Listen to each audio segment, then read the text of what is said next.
Nick Bradfield is a Marine Corps veteran who served 4 years in the infantry, where he learned to stay calm under pressure and simplify complicated situations. After the Marines, he spent a decade in the corporate world while always running a side business, which confirmed entrepreneurship was in his blood. Nick eventually went all in and started a fintech company. His first market did not work, and he nearly lost everything before a pivot took him to pitching at SXSW and working with Fortune 100 companies. EOS gave him the clarity to steady the business when shiny objects were everywhere. After exiting, Nick joined a nonprofit that helps veterans start and grow businesses, scaling it nationwide with EOS. Coaching hundreds of entrepreneurs, he kept seeing the same patterns he had lived himself, which led him to become an EOS Implementer. Today, he works with growth-oriented owners who are ready to commit to what it takes to change. Welcome to the MILCOM Founders Podcast, where we champion and celebrate military community business founders.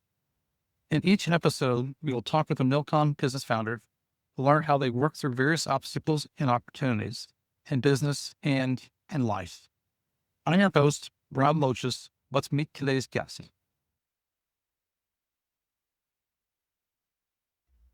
Welcome to the MILCOM Founders Podcast. Today, we get to champion and celebrate Nick Bradfield, a Marine Corps sergeant turned fintech founder who is now an EOS implementer.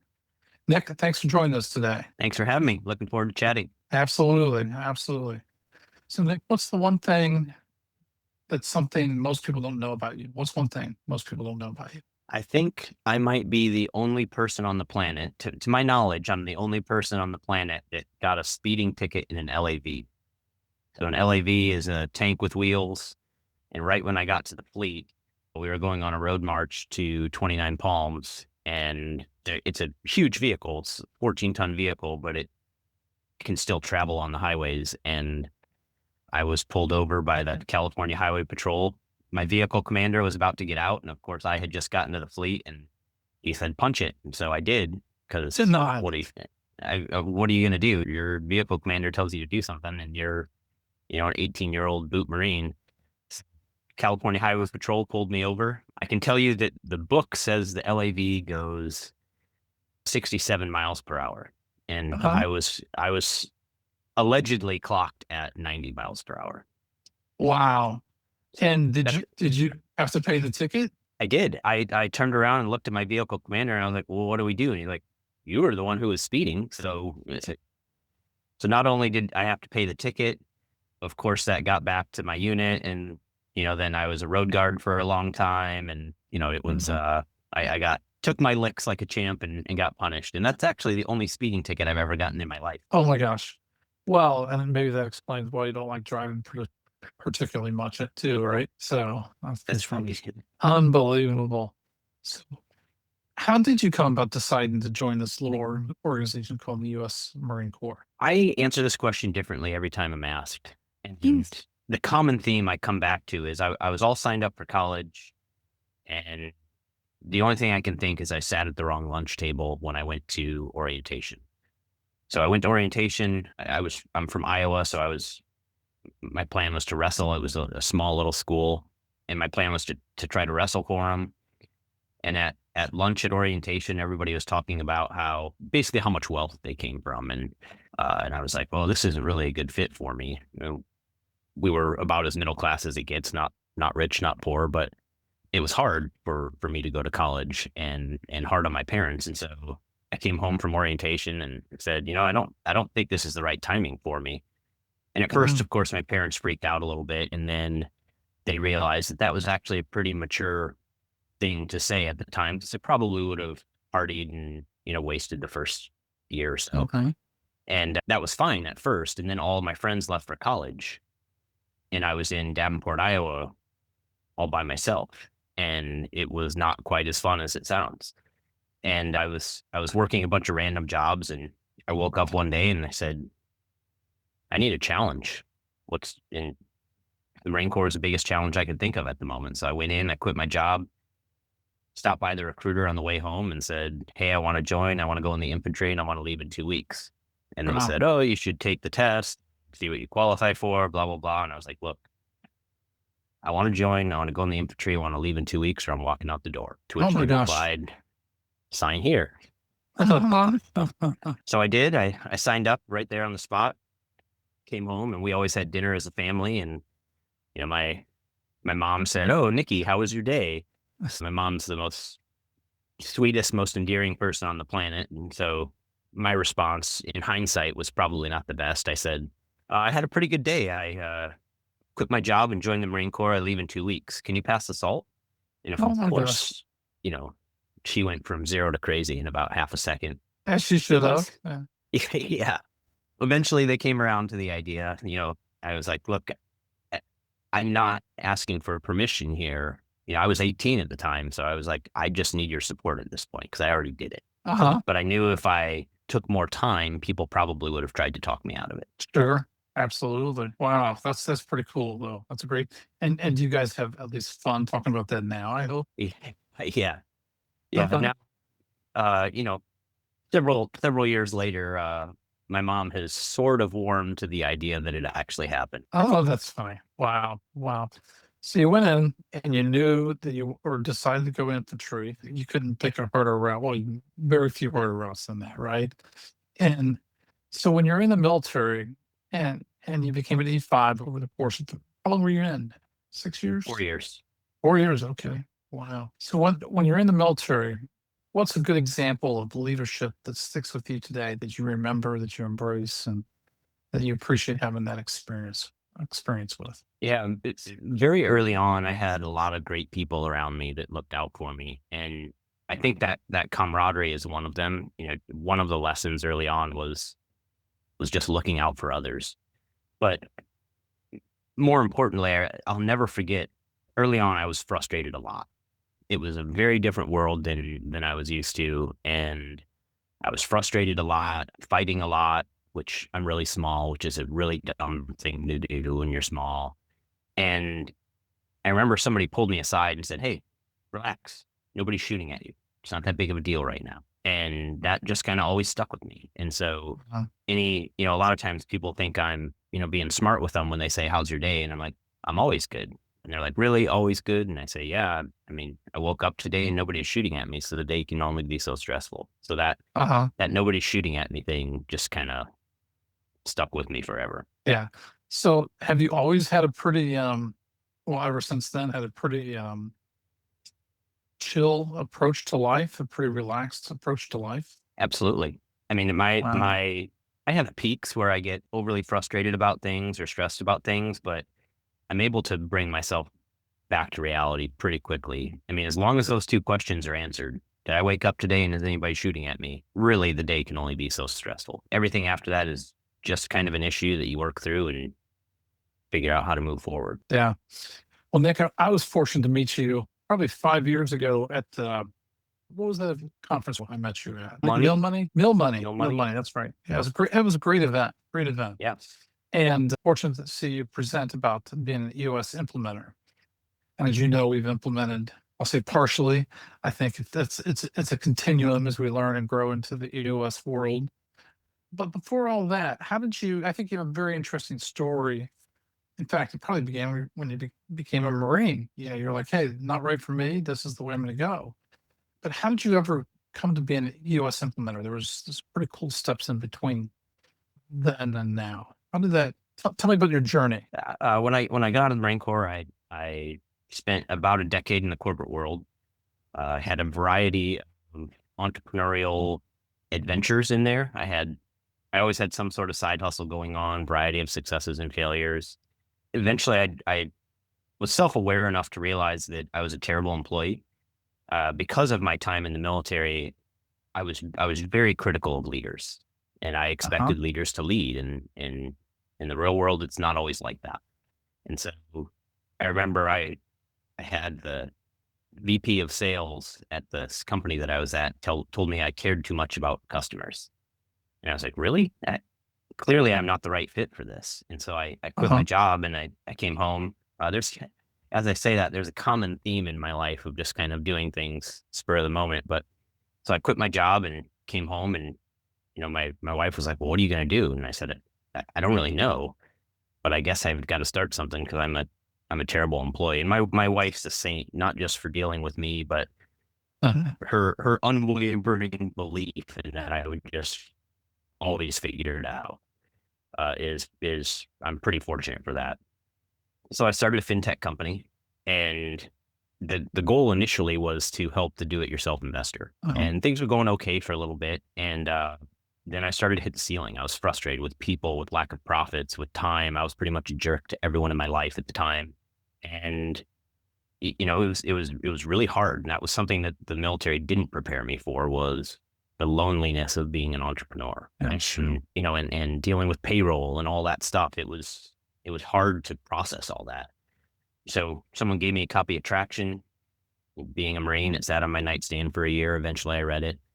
There are far less pictures than I had hoped, but eventually got through it and implemented EOS in my practice. And at the time we had kind of two divisions or departments, or kind of almost separate businesses. We had this B2C side and the B2B side. And what EOS did for me was provided a lot of clarity and focus. And we had to make the gut-wrenching call where we almost lost everything to shut down the parts that weren't working.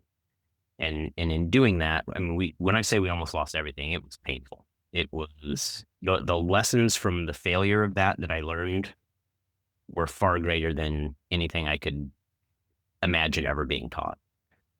But it also provided clarity and focus for us to focus on what was working and scale that. And we were fortunate enough to exit the business. Around that time, I was an early employee at Bunker Labs, which was a nonprofit that helps veterans start and grow businesses. And we used EOS to scale it across the country. I did not know that. That's so how I got involved as an implementer was I was traveling all around the country, talking to all these different business owners, and I saw a lot of the same patterns that I experienced. They're frustrated with people, with profits, with lack of time, and hitting the ceiling and trying things and nothing was working. And I bought a whole bunch of copies of Traction, and I just started handing them out to people. And then people started asking me to do it for them. And I'm a little slow, a little stubborn. And so the first couple times people asked, I was like, no, I don't do that. I don't do that. And then after the third or fourth person, I was like, why don't I do this? I love this stuff. I'm passionate about it. I can see what it can do for people. And so that was the first couple years. I just kind of did it on the side. If somebody found out I knew how to do it and fell in my lap, I'd help them. And then in 2021, EOS went to a franchise model. So for me, that was probably the best thing that could have happened. I had taken Bunker about as far as I could, and the franchise, I either needed to go all in and do it or stop doing it altogether. So the timing of it just worked out. And then since then, I've been doing this full time. That's very cool. So when you were in Bunker, you were in charge of the programs, I think? That's correct. Yeah. And tell me about the CEO Circle program that you helped lead and build. I think the collaboration, I think the collaboration I always notice, especially you and your positive can-do humility in the way you go about. You're very humble about the way you go about things. But tell me about what that became and how that evolved. Why? That's a good question. I think the why was initially we were focused on, hey, you have an idea. Let's see if it's worth pursuing. And then we kind of graduated into, all right, you've decided that this thing is worth pursuing, and how can we help you get more customers and get to the next level? And then that next level, when you have a business, you have employees, you have different set of problems. We were looking for ways to help kind of that growth stage business. Yeah. And we did a couple iterations of it and learned a lot from it, but it didn't really stick. And then, we were able to partner with JP Morgan and really put some fuel behind this thing. And that's where we were able to get all these people together, bring them together a few times a year, and then have these monthly virtual sessions as well.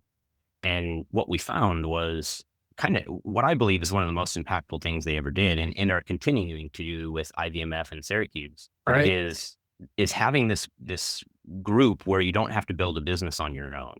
So we tried it with some of the earlier stage programs where you have these groups or huddles, and they're effective, but it's sometimes people don't know what questions to ask when they're at an earlier stage. Whereas when we're talking to the growth stage businesses, they know who their customers are. They're actively buying. They have problems with employees or sales or expansion or whatever it is. They're a different set of problems. But what we found, and I think the beauty of that program is there's a lot of cool stuff where you get to hear these amazing speakers that have built these unbelievable businesses. But what we kept hearing was the value that they got from each other. And so the value of not building a business on an island and being in a room with another CEO or founder and saying, like, leaning in and getting vulnerable and saying, hey, this part of my business isn't working and I need help. And then the other people are like, oh yeah, that happened to me a year ago and here's what I did, or I'm going through that same thing now. And so they end up helping each other so much. And I think there's a special connection through the military connected community. There's a genuine interest in wanting others to succeed. And so that is rare in the real world. You can find it here and there, but in the military connected community, it happens when you walk in the door. And so people aren't as afraid of sharing information. They're more interested in saying, hey, I heard you talking about this. I can help.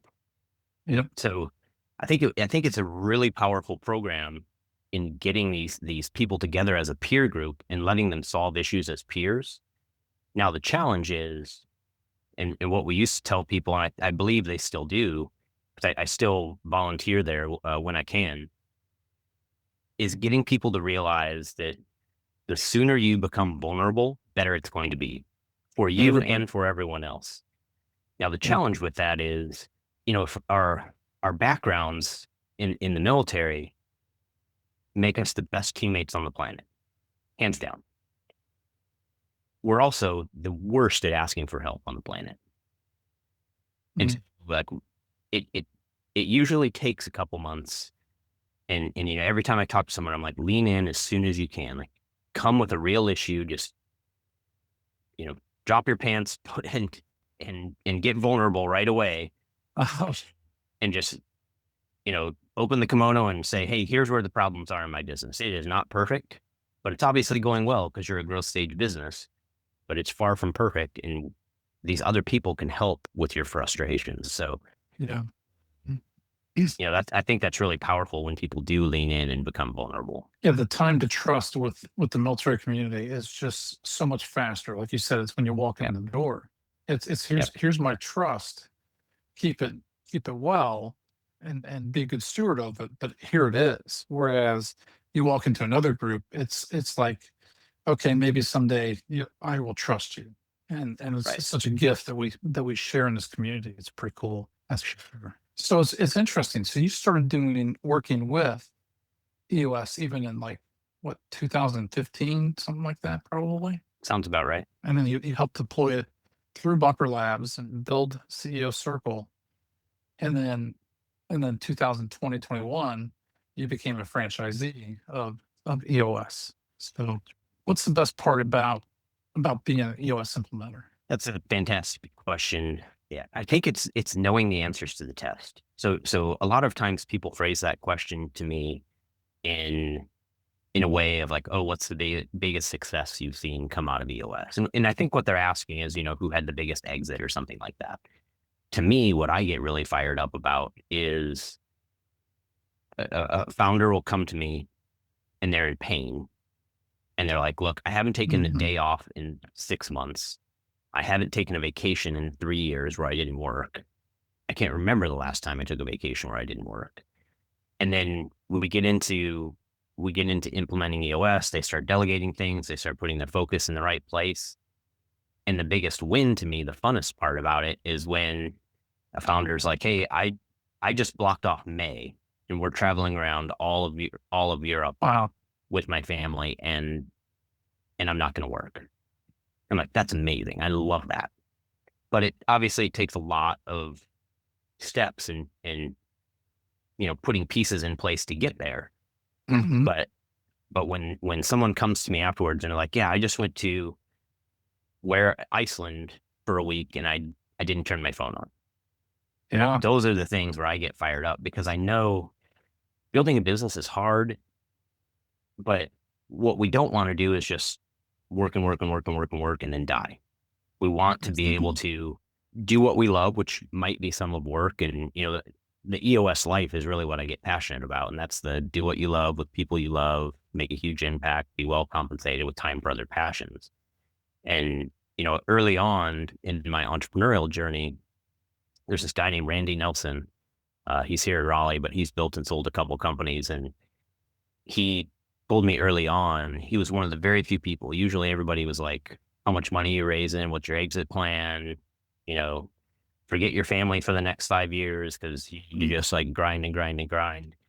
And he was like, no, forget that. You need some non-negotiables where you're taking care of yourself and your family because they're That's going to be great. there. They're going to be there or not, depending on how you handle it at the end of this business thing. That's right. And so when I get to help entrepreneurs find that, everybody's definition of balance is different, and that's gotten a weird connotation over the last couple of years for whatever reason, but getting them to see that they don't have to be the one spinning all the plates, that they can actually take time off and take time off, spend it with their family and recharge, that helps them come back and be a better leader to their team.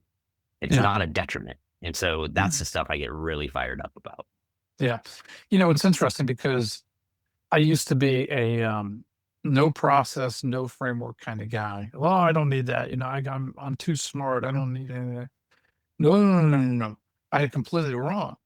Having a framework such as EOS actually frees you up to do more stuff better, faster. And everybody, it allows everybody to, in my opinion, to contribute, understand what's going on. And the more we implement a framework such as EOS, it allows us to move faster, cut down the friction. Everybody understands what success looks like. They understand what their role looks like. So I've become a non-believer to a true believer in those frameworks and the way that EOS and yourself help people achieve success. And I would even say harmony, because there's one person, Laura Renner. She was on the show very early on. She has a staffing business in the military community, and she's able to take those vacations and she's able to do those things. I think because she uses, you have to throw a dart at the map to know where Laura is today. But like, I reached out to her this past week. She says, "Hey, Rod, I'm actually 7 hours ahead of you right now. Like, where's Laura?" So it's pretty cool.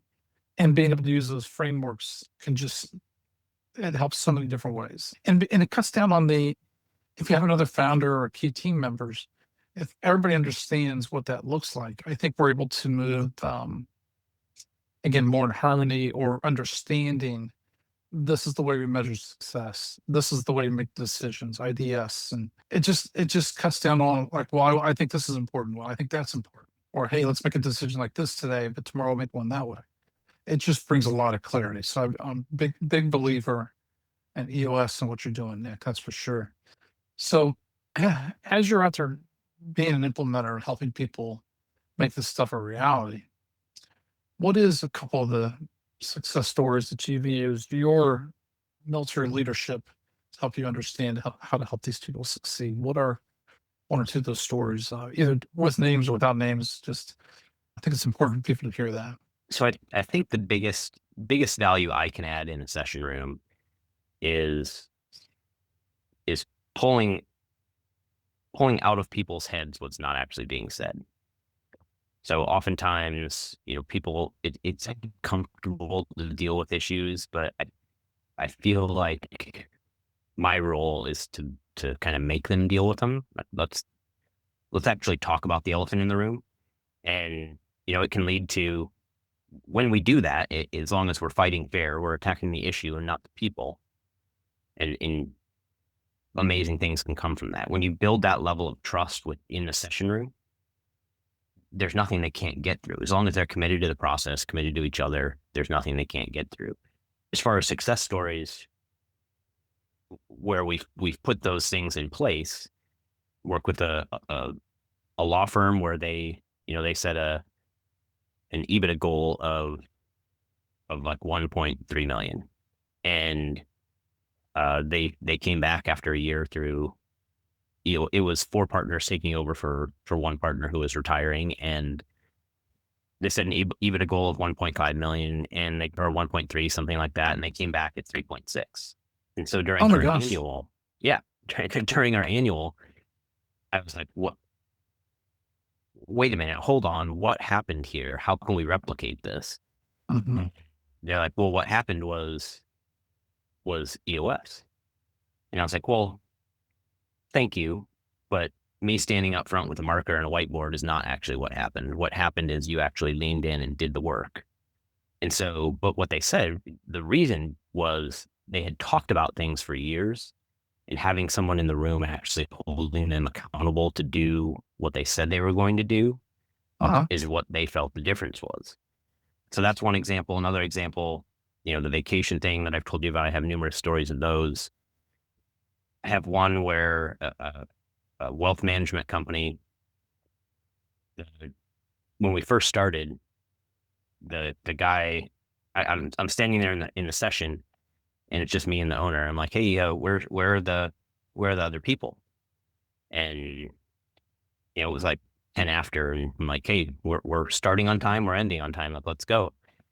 And so finally I asked, where are the other people? And he says, oh, I realized I needed to get rid of them. And I'm like, looking through my manual, how do I handle this? He had 18 people on his team at the time. 15 or 16 of them he was confident were not the right fit. And so we just started, he and I. And I remember in those first couple sessions, it was, he put on his 3-year picture that he wanted to be one of the best places to work in his city. And I remember thinking, like, I don't know about this guy. I mean, we just said 15 or 16 out of 18 are not the right fit, and you want to be one of the best places to work in 3 years. But fast forward, we're at our annual at the end of last year. He's turned over a lot of those people, but not in a mean way. Actually helped them find what was the right fit for them. That's right. Now he's up to 40 something people, and they've grown a ton. And we're sitting in the session. This is one of the most powerful things I've seen in EOS. We're sitting in the session in the annual. We're going over redoing the 3-year picture for the next 3 years. And while we're in there, on a break, he gets a message, and he just starts crying. And we were at his house, and so he goes to his room, and I'm just like, all right, I guess we need to set the agenda aside for a minute and just figure out what's going on. He comes out of his bedroom, and he has this paper from our first couple sessions where it said best places to work in his city. So while we were there in the session, he got notified that they got awarded one of the best places to work in that city and in the state that they were in. That's fantastic. And it was unbelievable. But it was because, again, it's not me standing up with a marker and a whiteboard. It's because they leaned into it. They were committed to the process, and he was committed to just being open and honest with his team. So each quarter, they got in this 90-day world, and each quarter they just made like a little bit of progress, a little bit of progress, a little bit of progress. And now all of a sudden, through all that pain, now they have this amazing place to work. Wow. So things like that, those are some of the biggest wins or successes that I've seen. And it's just so much fun and so powerful to see that when teams actually lean in and do the work. What can happen is unreal. Absolutely. Well, and getting that alignment, I imagine, and understanding what he probably had great people working with him before, and you can have great people working for you, but not providing them the direction, the insights, that shared understanding can be just Yeah.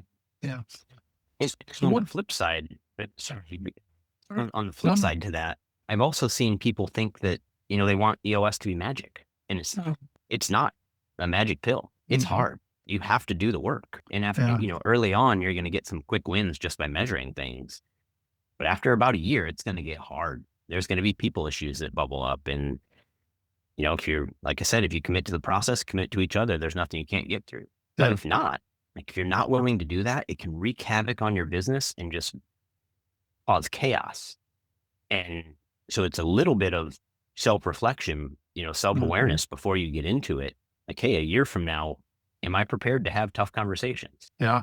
And again, if you attack the issue and not the people, you can get through it. Good point. Yeah, that's a great point. Attack the issue, not the people. The Nick, after working with all these companies over the past really 10 years and doing this, maybe longer, what do you see are 2 or 3 things that are critical to people, for founders, to succeed in business or not to? What are those? I don't care, the traits. What do you see that people do that usually lead them to success?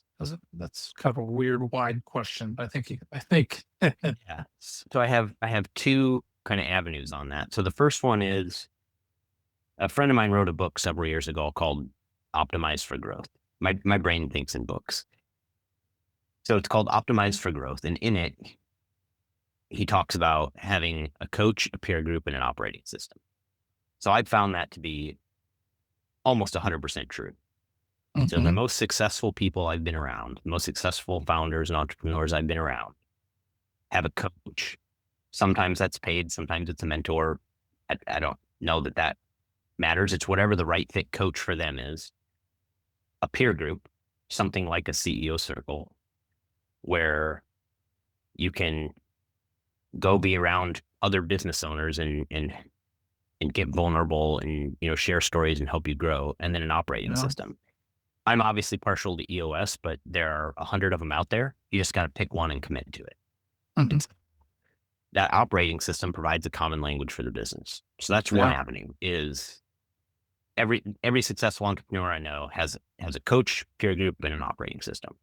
Yeah. The other angle is, and this is one of the hardest things to do, but as a leader, the most effective leaders and entrepreneurs that I know spend a lot of time and thought.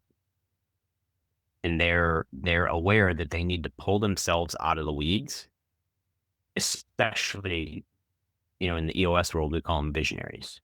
So especially the idea people, the big relationship people, the, hey, here's where we're going, big strategy people, they get so drained when they're pulled into the weeds.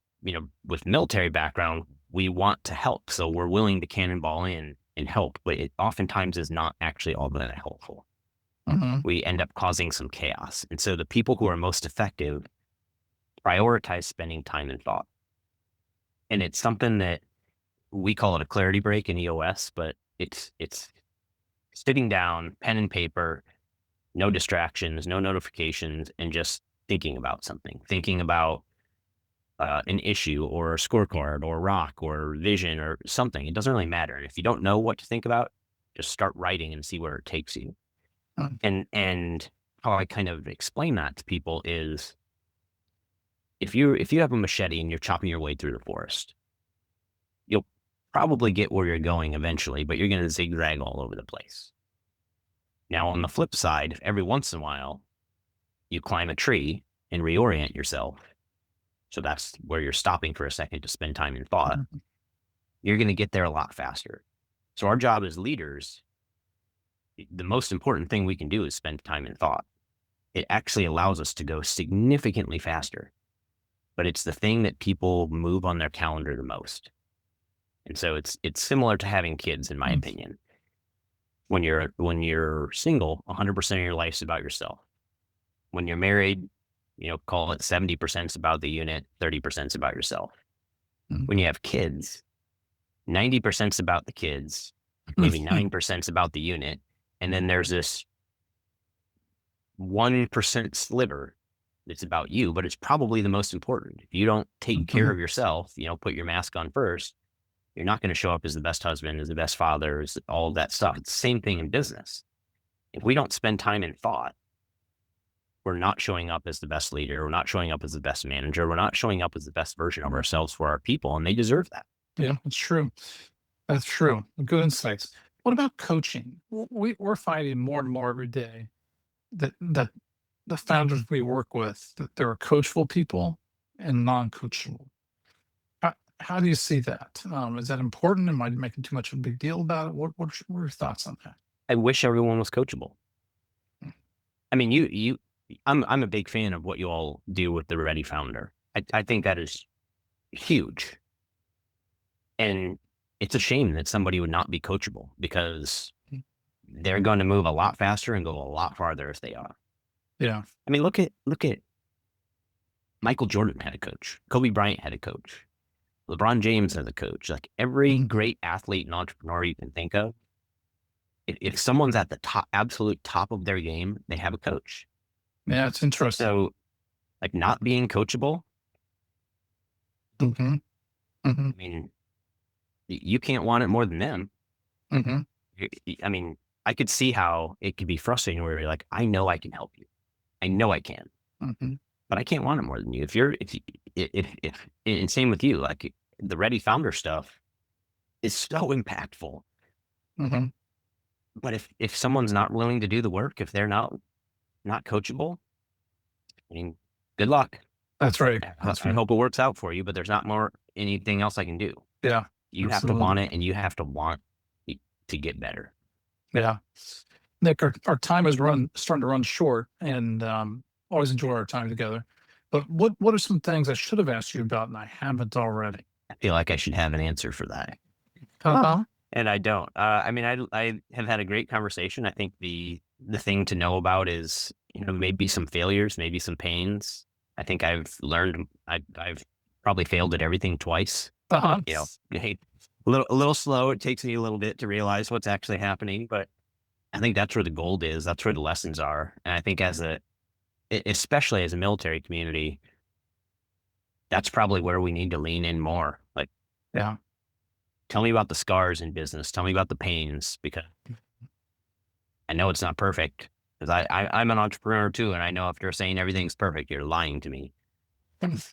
Accepting failure and learning from it and understanding that it's okay to ask for help. I think that's probably the biggest thing that our community needs, is on 100 levels, personal all the way through business stuff, is just more people saying that it's okay to ask for help. Good insight. One last question. What about AI? How does the EOS world look at this whole new powerful tool called AI? How does that Yeah. and how does that fit in with EOS? Just about every client I have has it on the issues list. And so they have, everybody's talking about it. How are they going to implement it? Yeah. Starting with something simple. I think the fear is it can do so much that people don't know where to begin. Mm-hmm. So I see it a lot on issues lists, on rocks, on 1-year plans, and coming up with a strategy around it, or picking. Let's start with some low hanging fruit. Let's commit to a tool or two, and just start getting used to prompts. Mm-hmm. Start getting used to telling it what role it should be in when it is talking to you. Maybe there's a lot of people automating some tasks with AI, so that frees up their people to, again, spend more time in thought and actually move faster. Yeah. So I feel like if it's not on somebody's issues list, it should be. Yeah, absolutely. Absolutely. Well, Nick, thank you for your time today. I really appreciate it. And in honor of your time today, we're going to donate $100 to the MILCOM Military Community Scholarship Fund. I really do appreciate your time and your insights, and hope the community listens to this and learns a thing or two. And so thank you again. Really appreciate it. Yeah, thank you. I appreciate being here. Yeah. Who wrote the book Optimize for Growth? Jonathan B. Smith. He also wrote another book recently called Fight Less, Win More, which is kind of a part 2 of Never Split the Difference negotiation stuff. But he wrote the Optimize for Growth maybe 10 years ago or so. Very cool. All right, Nick, thank you so much. Thanks for joining us on the MILCOM Founders Podcast. If you know a MILCOM founder with a story to share, reach out to us at milcomfounders.com. For each guest on our show, One Degree Financial donates $100 to the Dick Ploges Veteran Entrepreneur Scholarship Fund, supporting education for children of a MILCOM business owner. Stay ready.